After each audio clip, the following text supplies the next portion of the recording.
Everyone, welcome back to my channel. मेरा नाम है सौम्या द्विवेदी।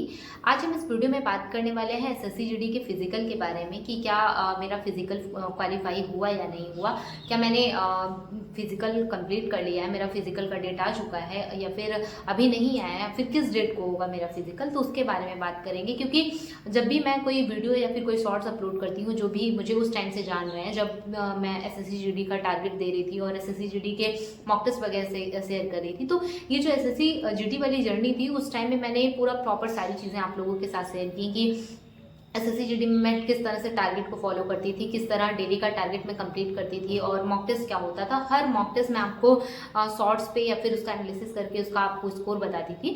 तो मतलब एसएससी जीडी की जो जर्नी थी उसमें कंप्लीटली मैंने सारी चीज़ें आपको बताई। जिस दिन मेरा आंसर किया था, आंसर की में कितने क्वेश्चन सही थे, कितने क्वेश्चन गलत थे, ये सारी चीज़ें मैंने बहुत एक्सप्लेन करके आपको बताई हैं। तो मुझे ऐसा लगता है ये भी एक लास्ट पड़ाव है जिसे मुझे आपके साथ शेयर करना चाहिए, क्योंकि बहुत सारे लोग मुझसे लंबे टाइम से जुड़े हैं और बहुत उत्सुक भी हैं ये चीज़ जानने के लिए कि मैंने क्वालिफाई किया है या नहीं। तो आज उसी के बारे में बात करेंगे। की प्रिपरेशन स्टार्ट की थी, उस टाइम में मैंने एक टारगेट सीरीज स्टार्ट किया था और मुझे मतलब मेरी प्रिपरेशन ऐसी हो गई थी कि मुझे ऐसा फुल कॉन्फिडेंस था कि रिटर्न मेरा आराम से हो जाएगा, आराम से क्वालिफाई हो जाएगा। और मैं जितने भी टेस्ट वगैरह होते थे शॉर्ट्स में और वीडियो में मैं उसको अपलोड करती थी, उसको बताती थी। तो बहुत सारे लोग ऐसे थे कि पूछ रहे थे कि कमेंट कर रहे थे कि आपका स्कोर कैसे इतना बन रहा है, फिर ऐसे कैसे हो रहा है, ऐसा नहीं हो सकता है, जीएस में इतना स्कोर आप कैसे कर सकती हैं। तो मुझे मतलब ऐसा लगता था कि मैं आपको बताऊंगी जब मेरा रिटन क्वालिफाई हो जाएगा कि कितना स्कोर बन रहा है, कितना नहीं बन रहा है। तो मैं पूरा फुल कॉन्फिडेंस थी। इससे पहले भी मैंने जीडी का एग्ज़ाम दिया था जिसमें मेरा नहीं हो पाया था, लेकिन इस एग्ज़ाम में मैं फुल कॉन्फिडेंस थी और मैंने बहुत अच्छी प्रैक्टिस कर ली थी। तो मॉक टेस्ट वगैरह सारी चीज़ें बहुत अच्छे से मैंने टेस्ट वगैरह दिया था। तो मुझे बहुत इतना नर्वसनेस नहीं थी और इतना मैं घबराई हुई नहीं थी। मुझे ये था कि हाँ, अच्छे से एग्ज़ाम देना है। और एग्ज़ाम का रिव्यू मैंने सुना था बहुत सारे लोगों से, तो मुझे ये कॉन्फिडेंस था कि हाँ, इस बार तो हो जाएगा कुछ भी करके। मैं वहाँ पे एग्ज़ाम में गई और मैंने एग्ज़ाम अच्छे से किया और मैं टाइम के हिसाब से मैंने सारी चीज़ें हैंडल की थी। लेकिन उस टाइम मेरा मैथ थोड़ा वीक था, जिसकी वजह से मैथ में मैं बहुत कम स्कोर कर पाई। और हम लोग की शिफ्ट का इनफैक्ट इस बार जो एसएससी जीडी की हिंदी थी उसमें बहुत सारे मतलब हर शिफ्ट में ऑलमोस्ट 4 से 5 क्वेश्चन मतलब आपको उलझाने वाले थे, ऐसे टाइप के क्वेश्चन थे। और इससे पहले जितने भी हम लोग टेस्ट देते थे हमेशा ऐसा होता था कि 18, 90 ऐसे 20 ऐसे करके हम लोग क्वेश्चन सही करते थे। लेकिन यहाँ पे ऐसा हुआ कि हम लोग 15, 16 ऐसे करके 3, 4 क्वेश्चन गलत कर देते थे।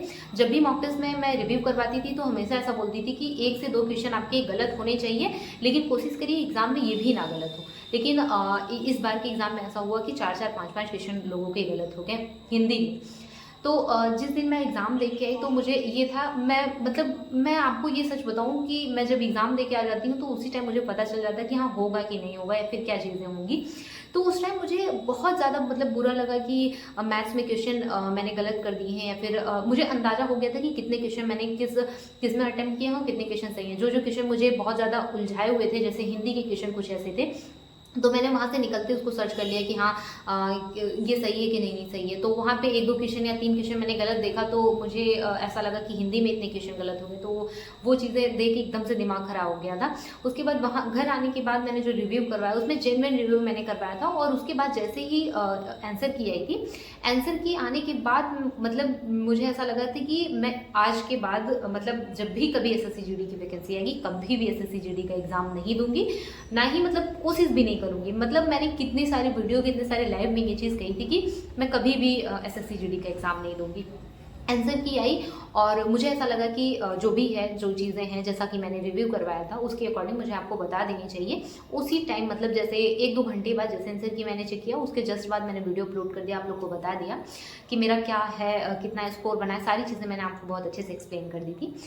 उसके बाद फिर सब वेट कर रहे थे रिजल्ट का। तो मुझे इतनी मतलब मैं इतना वेट नहीं कर रही थी, क्योंकि इससे पहले की कट ऑफ किस तरह से गए हैं और इससे पहले की कट ऑफ हम लोगों ने देखे हैं, तो मैं बहुत ऐसा कुछ उम्मीद नहीं कर रही थी और मतलब मैंने छोड़ दिया था कि भूल गई थी मैं उस एग्ज़ाम को देने के बाद। उसके बाद जैसे ही रिजल्ट आया, एक शॉर्ट डाल दिया कि हाँ, रिजल्ट आ गया, जिसका भी एसएससी जीडी जिसने भी एसएससी जीडी का एग्ज़ाम दिया उसको चेक कर लीजिए। और मैंने नहीं चेक किया, मतलब मैंने बता दिया सबको कि हाँ रिजल्ट आ गया, आप लोग चेक कर लीजिए, लेकिन मैंने चेक नहीं किया। उसके बाद मैं ऐसे ही चिल थी, मैंने देखा भी नहीं, और मेरी फ्रेंड ने बोला कि हाँ देख लो एक बार, हो सकता है हो गया हो, एक बार चेक तो कर लो। फिर मैंने 1 घंटे या 2 घंटे बाद, 2 या शाम को मैंने 8, साढ़े 8 या 9 बजे तक मैंने उसको चेक किया, तो वहाँ पे मेरा नाम था। तो मुझे ऐसा लगा कि हाँ चलो बहुत अच्छी बात है। उसके बाद मैं बहुत ज़्यादा खुश हुई, आपको मैंने बताया कि हाँ मेरा रिजल्ट आ गया है और ये सारी चीज़ें हैं, इतना स्कोर बना है, सारी चीज़ें मैंने आपके साथ डिस्कस की। उसके बाद फिर जब ये पता चला कि हाँ रनिंग कब तक होने की संभावना है, उसके हिसाब से मैंने रनिंग करना स्टार्ट कर दिया। मैंने कुछ दिन तक रनिंग की, उसके कुछ दिन मैंने रनिंग की थी, लेकिन उसके बाद मेरी तबीयत इतनी ज़्यादा ख़राब हो गई कि मैंने 15 से 20 दिन शायद ही कुछ पढ़ा होगा, इतनी ज़्यादा मेरी तबीयत ख़राब हो गई। मतलब मैं कुछ भी करने के ऐसा नहीं था कि रनिंग वगैरह पढ़ भी नहीं पा रही थी, ऐसी सिचुएशन थी मेरी। तो 20 से 25 दिन मेरे वहाँ पे ख़राब हो गए। तो उसके बाद फिर मैंने ये छोड़ ही दिया कि मुझे रनिंग नहीं करनी है, अब मुझे दोबारा से SSC-GD के लिए रनिंग नहीं करनी है। तो मैंने वहाँ पे क्विट कर दिया उसको कि अब मैं रनिंग नहीं करूँगी। और वैसे मेरी रनिंग की डेट है 8 सितंबर, मैं यहाँ पे आपको लगा दूँगी, आप लोग देख लीजिएगा कि मैं रनिंग के लिए मैं क्वालिफाई हूँ, तो ऐसा नहीं है। तो उसके बाद फिर मैंने सोचा कि मुझे रनिंग अब नहीं करनी है, SSC-GD के लिए तो नहीं करनी। और मेरे बहुत सारे एग्जाम लगे हुए थे जो मेरे लिए बहुत ज़्यादा इंपॉर्टेंट थे। तो मुझे ऐसा लगा क्योंकि रनिंग आप लोग कर रहे हैं तो उस टाइम में पढ़ाई बहुत कम हो जाती है, तो मुझे ऐसा लगता है कि जो बहुत मैंने जिस चीज़ के लिए बहुत ज़्यादा सोचा है तो मुझे उस चीज़ पे बहुत अच्छे से फोकस करना है, इसलिए मैंने SSC-GD की रनिंग छोड़ दी। तो मैं यहाँ पे फिज़िकल नहीं देनी चाहूँगी। 8 सितंबर को मेरा फिज़िकल है, जो कि मैं छोड़ रही हूँ, नहीं दूँगी। SSC-GD का रनिंग मैं नहीं कर रही हूँ, क्योंकि मुझे और एग्ज़ाम पे फोकस करना है। और ये है कि फाइनल क्या हो सकता है, फाइनल लिस्ट में नाम आएगा कि नहीं, और ये सारी चीज़ें, बहुत सारी चीज़ों को मैंने सोच समझ के ऐसा किया है कि रनिंग मैं छोड़ रही हूँ। और बहुत सारे एग्ज़ाम भी, और नेक्स्ट जो SSC-GD की वैकेंसी है उसमें आप लोग पार्टिसिपेट करेंगे, उसमें आप लोग फॉर्म अप्लाई करेंगे ये नहीं, कमेंट करके बताइएगा। तो अगर आप लोग SSC-GD की प्रिपरेशन करेंगे तो मैं उसके लिए आपको एक अलग से टारगेट स्टार्ट कर दूँगी, क्योंकि इस टाइम अभी मैं UPSI का टारगेट देना स्टार्ट मैंने किया है, और उसी पर मैं पूरा UPSI, Delhi police, UP SSSC पेट, ये सारी चीज़ों का मैं अभी देख रही हूँ। तो टारगेट वगैरह ये सारी चीज़ें मैं कर रही हूँ, और वीडियो भी मॉक टेस्ट का, एनालिसिस का, ये सारी चीज़ों का वीडियो भी अपलोड कर रही हूँ। तो आप लोग को अगर कोई भी प्रॉब्लम SSC-GD से रिलेटेड हो तो आप कमेंट करके बताइएगा, मैं नेक्स्ट वीडियो SSC-GD पे बनाऊंगी। लेकिन आप लोग ये जो पूछ रहे थे कि आपका क्या हुआ, क्वालिफाई हुई या नहीं, या फिर आपने रनिंग छोड़ दी है, फिर अभी तक रनिंग कर रही है, फिजिकल की तैयारी कर रही हैं कि नहीं, आपका फिजिकल कब है, बहुत सारे कमेंट आए थे। और ऑलमोस्ट हर वीडियो पे ये पूछा जाता है रनिंग कर रही कि नहीं। तो मैं रनिंग नहीं कर रही हूँ, और मैंने SSC-GD का रनिंग छोड़ दिया है, मैंने नहीं किया है, और ना ही मैं दूंगी, क्योंकि 8 सितंबर को है और मेरी प्रिपरेशन बिल्कुल भी नहीं है, रनिंग मैंने बिल्कुल भी नहीं की है। तो मैंने SSC-GD की रनिंग छोड़ दी है। आप लोग कमेंट करके बताइए कि आप लोग का डेट क्या था, और आप लोग में से कितने सारे लोग क्वालिफाई हुए या नहीं, और वहाँ का सिचुएशन क्या था, कितने % लोग वहाँ पे क्वालिफाई हो रहे हैं। तो कमेंट करके ज़रूर बताइएगा। और आप सभी को बेस्ट ऑफ लक, अच्छे से अपनी रनिंग करिए प्रॉपर, जिन्होंने लंबे टाइम से किया है उसको पूरा कंटिन्यू करिए।